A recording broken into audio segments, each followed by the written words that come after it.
भाजपा प्रत्याशी आरती राव ने अपने चुनाव प्रचार अभियान को गति देते हुए आज विधानसभा क्षेत्र के आधा दर्जन से अधिक गांवों का दौरा किया। इस दौरान आरती राव ने गांव खेड़ी, नावदी, रामपुरा, कांटी आदि गांवों में तूफानी दौरा कर लोगों से 5 अक्टूबर को भाजपा के पक्ष में वोट करने की अपील की। इस दौरान उपस्थित जनसमूह को संबोधित करते हुए आरती राव ने कहा कि विपक्ष द्वारा उन पर आरोप लगाए जा रहे हैं कि वो यदि जीतती हैं तो यहाँ नहीं मिलेंगी। उन्होंने कहा कि वो लोग मुझे जानते तक नहीं, उन्हें क्या पता कि मैं मिलूंगी या नहीं मिलूंगी। उन्होंने आम जन से अपील करते हुए कहा कि आप एक बार मुझे मौका दें और मैं कनीना और अटेली दोनों जगह पर आपके लिए कार्यालय बनाकर पूरी सुविधा दी जाएगी। इसके साथ ही आरती राव ने कहा कि जिस प्रकार से गांव-गांव जाकर जो लोगों का प्यार और सहयोग मिल रहा है, उससे आने वाली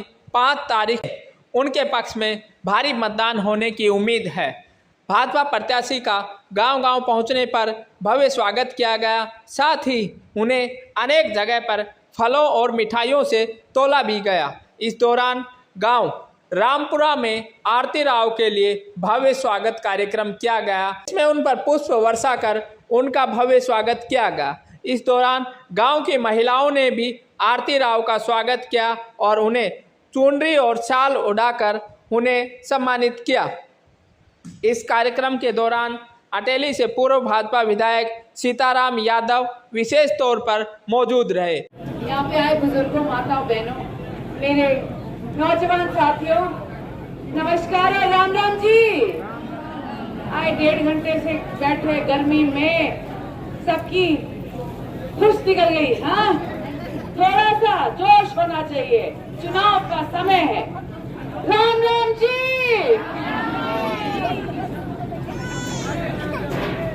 आप सभी जानते हैं कि आने वाली 5 तारीख को हरियाणा में चुनाव होने जा रहे हैं और आज मैं आपके सामने खड़ी हूँ अटेली हल्के से भारतीय जनता पार्टी की प्रत्याशी बनकर।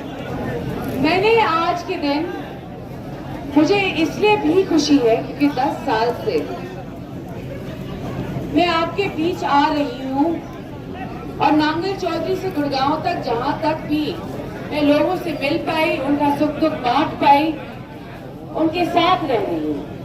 मगर 10 साल मुझे टिकट नहीं मिली और आज मुझे खुशी है कि मेरी मनचाही विधानसभा मुझे मिली और आज आप सभी के सामने मैं आपके उम्मीदवार बनके भारतीय जनता पार्टी से आपके सामने, आपके बीच आई हूँ। इस समय पिछले 10 सालों में बहुत सी जगह हैं जहाँ मैं गई, लोकसभा में गई, विधानसभा में गई, सबसे वोट मांगी, उम्मीदवारों के लिए वोट मांगी और आज देखो कितना अनोखा वक्त है कि आज तक मैंने अपने लिए कभी वोट ही नहीं मांगी थी। मैंने वोट मांगी थी पार्टी के लिए, उम्मीदवारों के लिए, राविंद्रजीत सिंह जी के लिए, सीताराम जी के लिए, एडीओ साहब के लिए। मैंने जिनके पास भी मुझे भेजा गया, मैंने वोट मांगी और आज मुझे बहुत ही निराला लगता है जब मैं आपके बीच आती हूँ और बोलती हूँ आप मुझको वोट दें।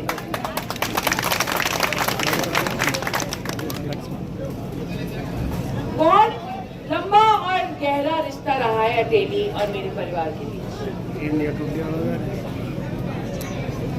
1967 में राव वीरेंद्र सिंह जी, मेरे दादाजी, पहली बारी विधानसभा गए थे अटेली से जीतकर और फिर चीफ मिनिस्टर बने थे।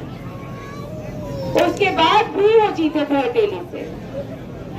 मेरे पिताजी राव इंद्रजीत सिंह जी 1977 में पहली बारी विधानसभा गए जाटूसाना से जीतकर। अब निराली बात ये है इन दोनों की कि जाटूसाना का आज के दिन हिस्सा कनीना अटेली में आके मिल चुका है और आज जो अटेली कहलाता है वो 2009 के बाद कनीना और अटेली का संगम कहलाता है। और जिस अटेली ने मेरे दादाजी को पहली बारी भेजा और जिस कनीना ने मेरे पिताजी को पहली बारी भेजा, आज एक है। और मैं आप सभी के बीच आई हूँ आप सभी से यही प्रार्थना करने कि पहली बारी मुझे भी आप विधानसभा जरूर भेज दें।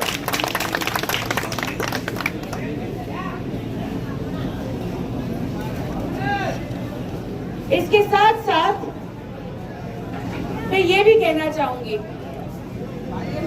कि हमारी सरकार ने बहुत सारे काम किए हैं हरियाणा में। जहां नौजवानों की नौकरियों का सवाल आता है तो बिना खर्ची भारतीय जनता पार्टी की ही सरकार थी जिन्हें बिना खर्ची नौकरियां दी।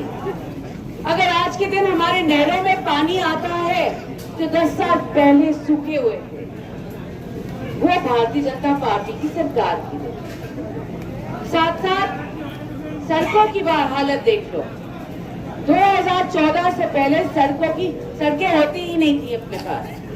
स्टेट की सड़क देख लो, प्रदेश की सड़क देख लो या हाईवे देख लो, इतने अंतरराष्ट्रीय बना दिए हैं आज के दिन कि हमारा आसपास जाना पहले जो 40 किलोमीटर लगता था कि हम 3 घंटे में 40 मिनट में हो जाता। ये बहुत बड़ी देन है हमारे सरकार की। इसके साथ साथ राव इंद्रजीत सिंह जी ने और मोदी जी ने आपको एक बड़ी संस्था एम्स जैसे दी। ये सब पिछले 10 साल का फल है।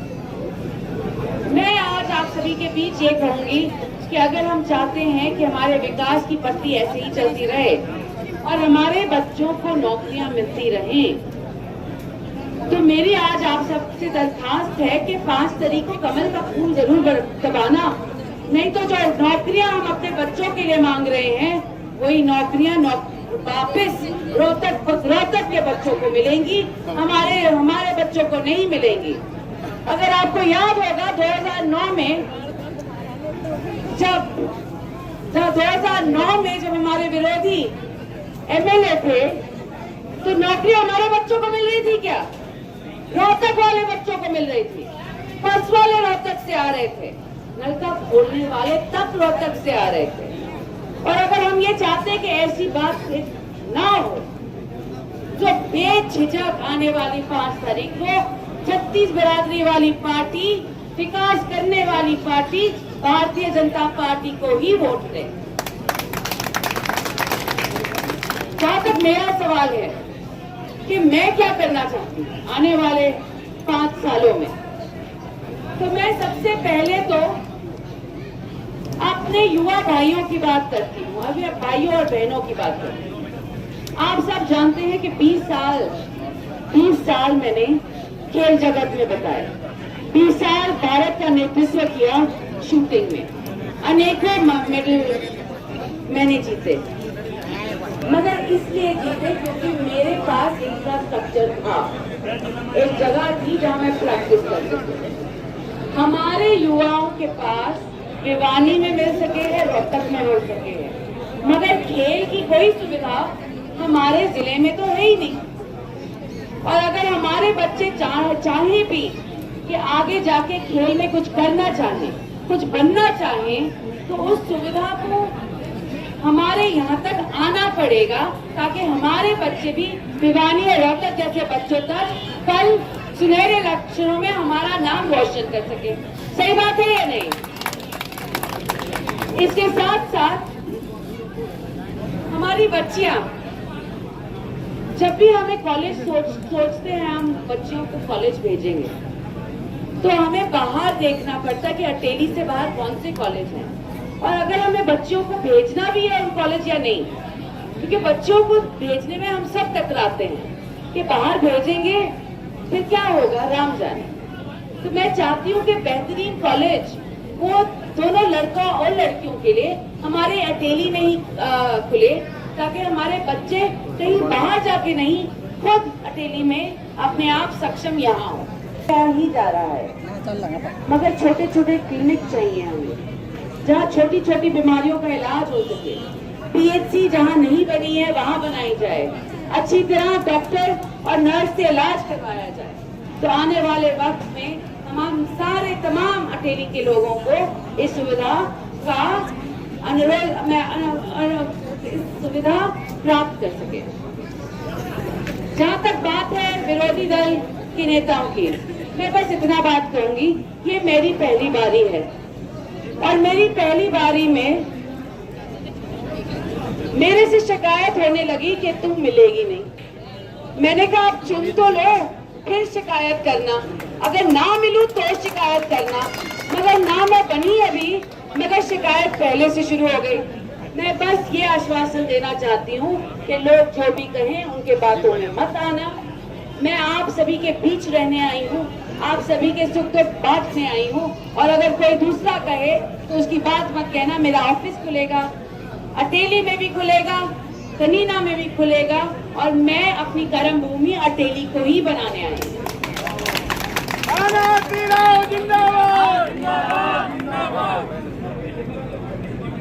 अंत में मैं आज आप सबसे बस इंतजा करती हूँ कि आप, अगर आप चाहते हो कि जैसे बाकी दक्षिण हरियाणा का विकास होता रहा है और अटेली का भी ऐसे ही विकास हो आने वाले वक्त में, तो आने वाली 5 तारीख को आप सभी कमल के फूल का बटन दबाएं, भारतीय जनता पार्टी की सरकार लाएं और हो सके तो मुझे विजयी बनाएं। धन्यवाद आप सभी। इस तरह से चुनाव प्रचार में लगी हुई है, लगातार प्रतिदिन गांव में जा रही है। किस प्रकार का माहौल आपको मिल रहा है अभी? जी, अगर आप अपना कैमरा घुमा के देखेंगे, आप देखेंगे कि माहौल बहुत ही बढ़िया है और हमारे लिए, हमारी पार्टी के लिए बहुत सारा सपोर्ट आ रहा है और मुझे पूरा विश्वास है कि आने वाली 5 तारीख को सभी कमल के फूल का बटन दबाएंगे और हमें विजयी बनाएंगे। आने वाले समय में कोई बड़ी रैलियां भी आपकी तरफ से आयोजित की जाने की कोई स्कीम बनाई है?